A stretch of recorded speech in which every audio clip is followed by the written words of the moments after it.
Tuhan bersamamu. Inilah Injil suci menurut Santo Markus.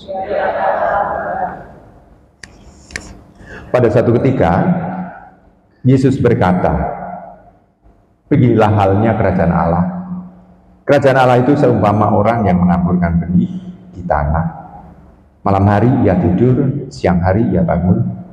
Dan benih itu mengeluarkan tunas, dan tunas itu makin tinggi. Bagaimana terjadinya? Orang itu tidak tahu. Bumi dengan sendirinya mengeluarkan buah. Mula-mula tangkai, lalu bulir. Kemudian butir-butir yang penuh dengan isi pada bulir itu. Apabila buah itu sudah cukup masak, orang itu segera menyapit, sebab musim menuai sudah tiba. Yesus berkata lagi, dengan apa hendak kita bandingkan kerajaan Allah itu? Atau dengan perumpamaan manakah kita hendak menggambarkannya? Hal kerajaan itu seumpama biji sesawi yang ditaburkan di tanah. Memang biji itu paling kecil daripada segala jenis benih yang ada di bumi. Tetapi apabila ditaburkan, ia tumbuh dan menjadi lebih besar daripada segala sayuran yang lain, dan mengeluarkan cabang-cabang yang besar, sehingga burung-burung di udara dapat bersarang dalam rimbunannya.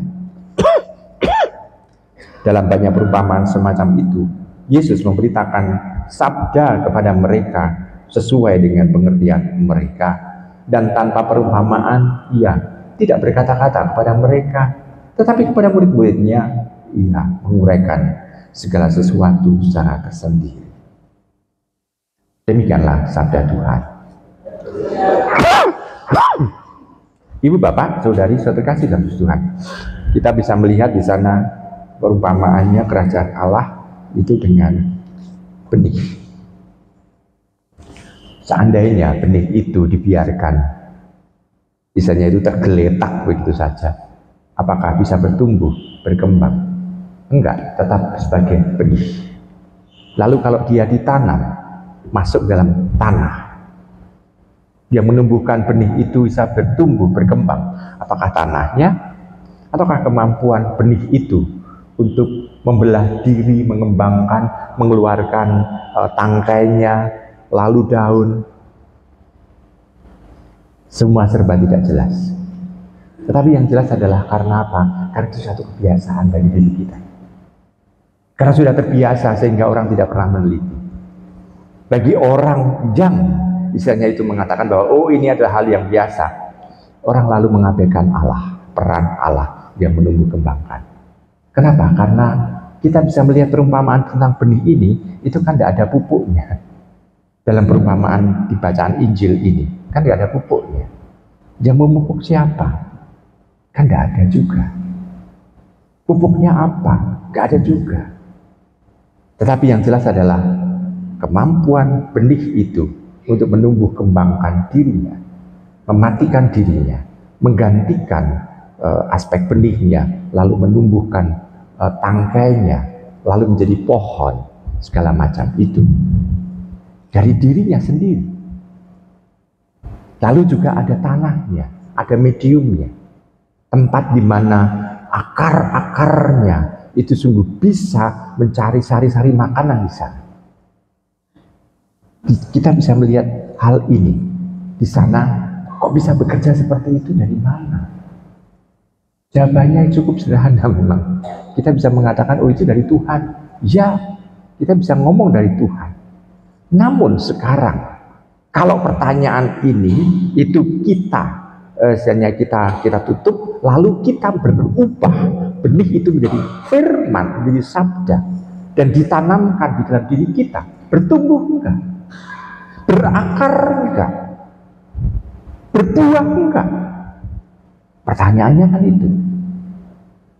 Kalau benih itu adalah sabda yang ditanamkan di dalam diri kita, kita membaca, kita juga mendengarkan, kita menyimak, bertumbuh enggak sabda itu? Firman itu berakar enggak dalam diri kita? Ini kan pertanyaan tersendiri untuk diri kita. Ibu, bapak, saudari-saudari kasih dalam Tuhan, diharapkan di sana kita bisa menumbuh kembangkan dan mengakarkan firman yang sudah ditanam oleh Tuhan dalam kehidupan kita. Dan akhirnya kita pun itu bertumbuh berkembang di dalam firman itu, dan akhirnya kita bisa merasakan ini loh kerajaan Allah itu. Artinya apa? Kita bisa merasakan damai, sukacita, memberikan makna di dalam kehidupan kita sehari-hari. Kan perumpamannya tentang kerajaan Allah. Kerajaan Allah pasti, kalau Allah meraja pasti ada damai sejahtera, ada sukacita di sana. Dan kita bisa melihat bahwa kita diharapkan mampu untuk bisa menangkap dan menumbuh kembangkan itu. Jadi sukacita di dalam diri kita ini karena kita bisa menumbuh kembangkan firman itu.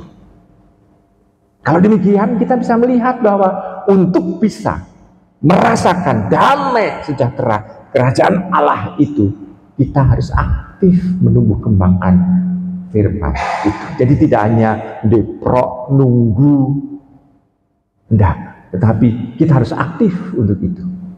Aktifnya gimana? Ya menumbuh kembangkan. Dan kalau sudah menumbuh kembangkan, yang ada di sana adalah kedamaian dalam diri kita, bisa kita rasakan. Nah, ibu bapak, saudara terkasih dalam Tuhan, Allah bisa merajai diri kita kalau kita bisa menumbuh kembangkan benih firman itu.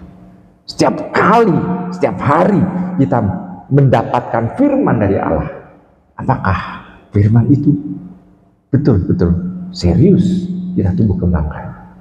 Bahkan dikatakan di sana, kalau sudah tangkainya itu tinggi, lalu sudah ada misalnya itu daun-daunnya, lalu nanti bisa menjadi sarang bagi burung-burung di sana. Mau diungkapkan bahwa apakah kita juga bisa memberikan harapan tersendiri bagi orang lain untuk kehidupan bersama dengan kita. Jadi tidak hanya bertumbuh, berkembang, melaksanakan firman Tuhan, enggak, namun juga apakah hidup kita ini juga memberikan harapan tersendiri bagi orang-orang yang dekat dengan kita. Kalau ya, berarti tampak bahwa kerajaan Allah itu sudah ada di dalam diri kita. Kerajaan Allah sudah bisa kita rasakan. Kerajaan Allah itu sudah bisa kita wartakan. Dengan seperti itu, maka kita sudah menjadi pengikut Tuhan yang tangguh. Selamat merenungkan.